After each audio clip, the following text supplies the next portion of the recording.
Hello everybody, కాజు పాలక్ పన్నీర్ పులావ్ ఎలా తయారు చేయాలో చూసేద్దామా.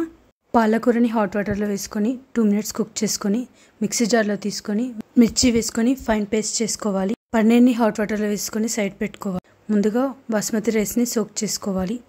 తీసుకొని ఆయిల్ వేసేసి పన్నీర్ని కాజుని గోల్డెన్ బ్రౌన్ వచ్చేలా ఫ్రై చేసుకోవాలి.